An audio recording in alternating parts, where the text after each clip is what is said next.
Ibu-ibu dan bapak-bapak yang saya hormati, seorang tokoh Syekh Muhammad Basuni Imron, Imam Kerajaan Islam Sambas Kalimantan, pernah berkirim surat kepada redaktur majalah Al-Manar di Paris, Prancis, Said Muhammad Rashid Ridho. Suratnya berisi sebuah pertanyaan yang mohon dijawab dan jawabannya agar disebarkan ke seluruh dunia Islam. Pertanyaannya sederhana saja, limaza ta'akhkharal muslimun wa limaza taqaddama ghairuhum? Mengapa umat Islam mengalami kemunduran dan mengapa umat di luar Islam kok kelihatannya mengalami kemajuan? Pertanyaan ini oleh Ridho diteruskan kepada Amir Sakib Arsalan, dijawab oleh beliau secara panjang lebar sampai menghasilkan sebuah buku di bawah judul yang sama.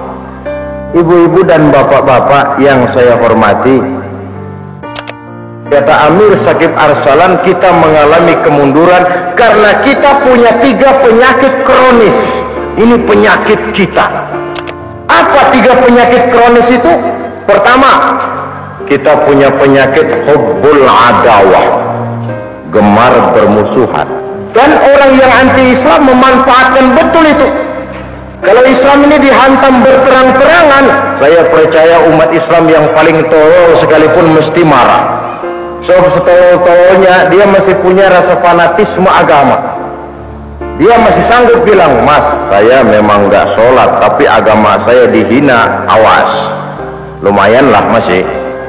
Ibu-ibu dan bapak-bapak yang saya hormati, maka orang menghantam Islam itu tidak berani berterang-terangan. Caranya, kalau perlu pura-pura beriman, ya pura-pura beriman. Dibuatkan kita merek-merek Islam yang mereknya Islam, tujuannya bikin kacau dalam Islam. Ibu-ibu dan bapak-bapak yang saya hormati, apalah itu namanya ingkar sunnah, apakah itu namanya Islam sejati? Merek Islam tapi dengan tujuan membuat kacau dalam Islam. Obat menyembuhkan hubbul adawah ini pun kembali kepada ukhuwah Islamiyah. Ibu-ibu dan bapak-bapak yang saya hormati, penyakit yang kedua, kita tidak pandai menginventarisir potensi karena kurangnya kesadaran untuk berbuat atas nama dan demi kepentingan agama. Agama kita mengajarkan tangan di atas lebih baik daripada tangan di bawah, tapi praktek yang kita lakukan tangan kita di bawah terus. Panti asuhan muslimin sering terbengkalai, pembangunan pesantren sering tertunda. Ada orang membangun masjid meletakkan batu pertama sekaligus jadi batu terakhir. Setelah itu la yamutu wa la yahya, mau dibilang hidup tidak kelihatan gerakannya, mau dikata mati tidak ada kuburannya. Tidak pandai kita menginventarisir potensi karena kurangnya kesadaran untuk berbuat atas nama dan demi kepentingan agama. Ibu-ibu dan bapak-bapak yang saya hormati, penyakit yang ketiga, penyakit wahan, yang oleh Rasul disebut hubbud dunya wa karahiyatul maut. Cinta dunia, takut mati. Apa artinya? Materialistis dan takut resiko. Materialistis, pola pemikiran sudah pola pemikiran perut. Norma-norma keadilan cuma sekedar teori, tidak tertuang dalam alam realitas. Kalau sudah materialistis pola berpikir orang, mesti orang takut resiko. Ibu-ibu dan bapak-bapak yang saya hormati, saya sering cerita pengalaman pribadi dalam satu perjalanan kembali ke tanah air.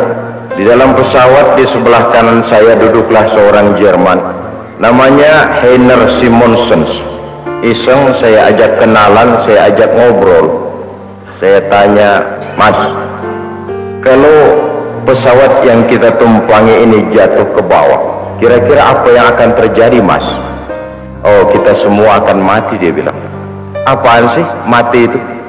Untuk tahu apa itu mati, kita harus bisa menjawab apa itu hidup, dia bilang. Ibu-ibu dan bapak-bapak yang saya hormati, apa hidup menurut Anda itu? Hidup itu dia bilang kalau seluruh anggota badan kita bekerja secara normal. Paru-paru memompa darah normal, jantung berdetak normal, sel tubuh bekerja fit, dan organisme tubuh hanya mau bekerja normal kalau kita memberi makan yang cukup, menu yang teratur, dan gizi yang lengkap. Jadi kesimpulannya apa sih bilang? Dia jawab, hidup adalah dari tangan ke mulut. Ibu-ibu dan bapak-bapak yang saya hormati, masalah hidup tidak lebih masalah isi perut. Orang pergi pagi pulang sore peras keringat banting tulang, perut yang dibelai. Saya bilang, Mas, kambing di kampung saya juga gitu. Sampai orang Islam bukan? Bukan. Pantas Kristen ya tadinya. Ibu-ibu dan bapak-bapak yang saya hormati, tadinya iya. Apa sekarang kamu ini? Sekarang saya netral. Saya tidak beragama, tapi saya percaya kepada Tuhan sebagai pencipta alam. Agnostik. Orang yang menaruh penghargaan tinggi kepada agama tapi tidak mau mengikatkan diri kepada agama. Kalau sudah pidato soal agama, waduh, tapi agamanya apa? Remeng-remeng. Ibu-ibu dan bapak-bapak yang saya hormati, saya bilang, kenapa kamu bisa netral begitu? Habis saya bingung katanya. Islam bilang Islam baik, Kristen bilang Kristen baik, Buddha bilang Buddha baik. Semua baik, saya netral sekali, tidak beragama. Tapi saya percaya kepada Tuhan. Saya bilang, kamu ini kayak orang mau beli celana lalu bingung. Celana ini baik, celana itu baik, semua celana baik, kamu bingung, akhirnya netral.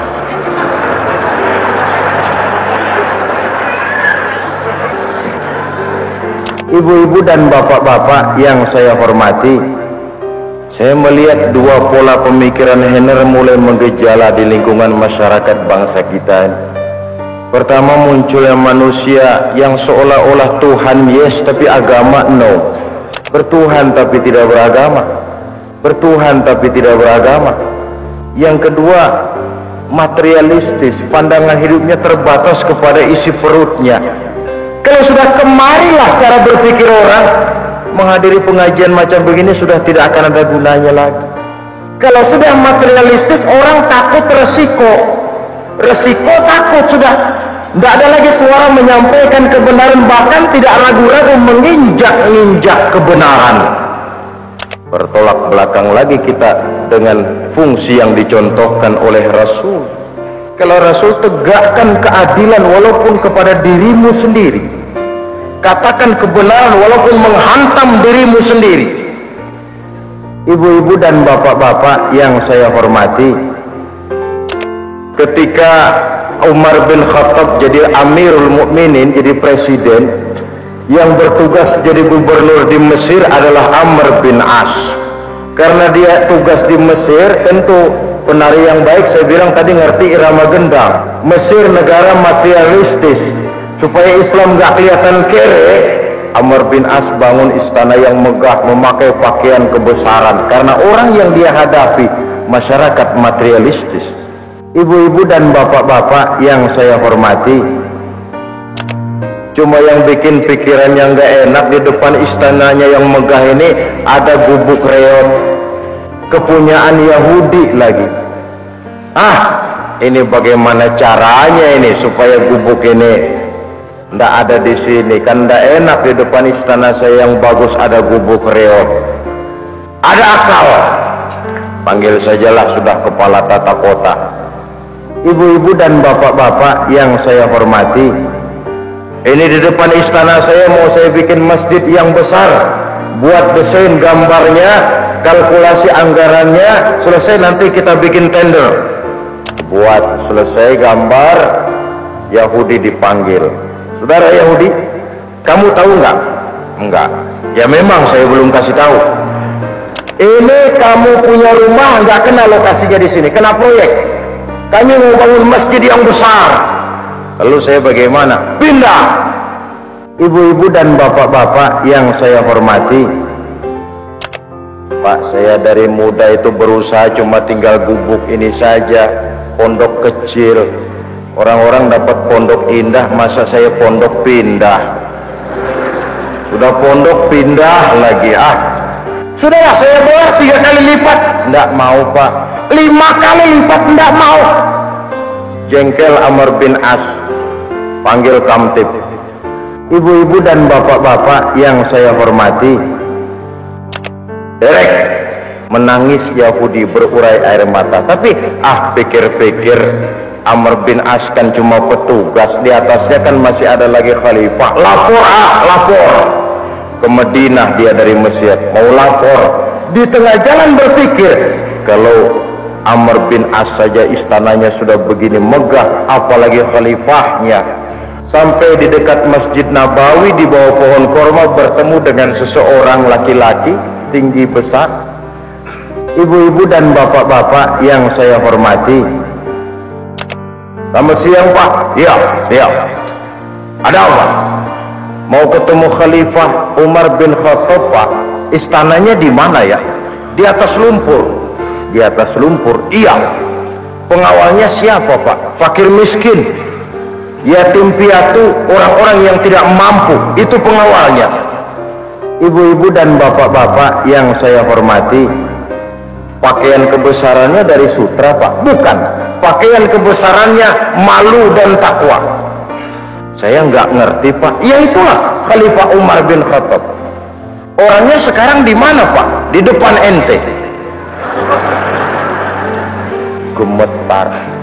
Ada apa? Saya menuntut keadilan Pak, punya bubuk reot diusir. Ibu-ibu dan bapak-bapak yang saya hormati, subhanallah, betul Amr bin As begitu? Betul. Kau lihat tumpukan sampah di sudut itu? Di situ banyak tulang, kau ambil satu. Dicari, ambil tulang busuk, baunya nggak enak. Ini Pak, digaris red lurus dengan ujung pedang, bawa pulang kembali ke Mesir, berikan kepada Amr bin As. Bingung Yahudi, Pak, jauh-jauh saya dari Mesir mencari keadilan Pak. Kalau tulang mah di sana juga banyak. Ibu-ibu dan bapak-bapak yang saya hormati, sudah, nggak usah macam-macam, kau pulang saya, kasihkan ini kepada Amr bin As. Sampai di Mesir, Pak, salam dari Khalifah. Gemetar Amr bin As, keringat dingin bercucuran, kepala proyek dipanggil. Mas, masjid ditunda, proyek batal, gubuk Yahudi yang digusur, dirikan lagi, dirikan. Yahudi makin bingung, kenapa begini Pak? Saya dapat nasihat keras dari Khalifah. Amr bin As, jangan mentang-mentang ya, sedang puasa. Suatu saat kau juga akan jadi tulang-tulang macam ini. Ibu-ibu dan bapak-bapak yang saya hormati, maka mumpung sedang puasa, berlaku lurus dan adil kamu seperti garis lurus di tulang ini, red. Kalau kamu tidak lurus, nanti aku yang luruskan dengan pedangku. Siapa yang nggak ngeri digituin? Sudahlah, gubukmu ambil pulang lagi. Waduh Pak, Islam adil ya? Adil. Kalau begitu proyek jangan dibatalin Pak. Lalu kamu bagaimana? Mau saya bebaskan? Enggak usah dibebaskan Pak, tanah saya hadiahkan buat masjid. Gubuknya kalau bisa dipakai, pakai aja dah.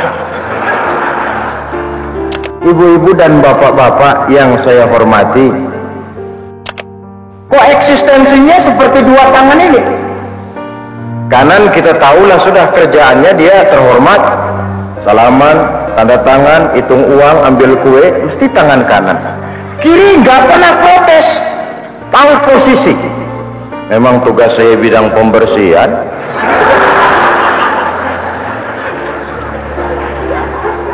Ibu-ibu dan bapak-bapak yang saya hormati, tapi lalu kan yang kanan ini ada tenggang rasa. Jangan khawatir kiri, walaupun yang megang uang saya, tapi nanti saya belikan cincin, saya pakaikan engkau kiri. Ada tenggang rasa, yang di tempat basah boya ingat juga lah sama yang di tempat kering. Pejabat bisa masuk surga karena jabatannya, bisa masuk neraka karena jabatannya. Kalau dia adil, wah di akhirat nanti dapat prioritas pejabat itu, langsung dilindungi Allah. Kiai bisa saja masuk surga karena ilmunya, pun banyak yang masuk neraka karena ilmunya. Ibu-ibu dan bapak-bapak yang saya hormati, kiai bisa masuk surga karena ilmunya. Kapan? Kalau dengan ilmunya dia katakan yang halal itu halal, yang haram itu haram, yang hak adalah hak, yang batil adalah batil. Dia sampaikan kebenaran apa dan bagaimanapun resikonya. Orang alim macam begitu bisa saja ke surga karena ilmunya. Tapi kalau dengan ilmunya yang halal dibikin haram, yang haram dibuat remang-remang. Bab kiai berpolitik serba sulit sih. Mau curang namanya kiai, masa iya kiai curang? Budaya politik kan budaya curang. Mau curang namanya kiai, nggak curang dicurangin terus. Sudahlah, nggak usah politik peletuk. Ibu-ibu dan bapak-bapak yang saya hormati, dan saya sejak awal saya bilang saya setuju ada kiai di DPR, bukan tidak setuju. Setuju betul saya, tapi nggak usah banyak-banyak, mubazir. Kiai itu menurut saya kantornya di tengah umat. Kenapa? Karena dia jadi kiai, SK-nya umat yang beri. Ilmunya diakui, akhlak ibadah perjuangannya jadi panutan, umat memberikan SK kiai. Makanya tidak pernah pensiun. Ibu-ibu dan bapak-bapak yang saya hormati, jam kantornya 24 jam, kapan umat perlukan dia mesti berangkat. Kenapa? Wong kiai itu bukan PN, pegawai negeri. Kiai itu PT, pegawai Tuhan. Yang saya khawatir kalau kiai rame-rame ngantor ke DPR, umat tidak ada yang jaga. Umat bingung. Giliran majelis taklim, kiai kirim surat, maaf pengajian libur, kiai ada sidang. Waduh, kata Mang Ibing, hebat.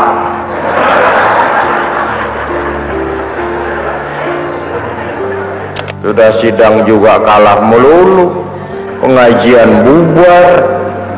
Apalah untungnya? Ibu-ibu dan bapak-bapak yang saya hormati, setelah 5 tugas utama Rasul dan fungsi kita dalam Al-Ahzab ayat 45 ini, saya akhiri uraian singkat ini dengan pesan. Yang pertama, jaga baik-baik akhlak kita kepada Allah dengan memantapkan akidah. Ibu-ibu dan bapak-bapak yang saya hormati, kalau akhir-akhir ini orang sibuk dengan kebulatan tekad, kita apa salahnya membulatkan i'tiqad yang bermuara dari pengakuan kita kepada asyhadu an la ilaha illallah, saya bersaksi tidak ada Tuhan melainkan Allah, yang artinya saya tidak akan menyembah kecuali hanya kepada Allah, tidak akan minta tolong kecuali hanya Allah, tidak akan menggantungkan hidup kecuali hanya kepada Allah, dan wariskan ini kepada anak-anak kita generasi yang akan datang sebagaimana Luqman telah mewariskannya kepada anak-anaknya.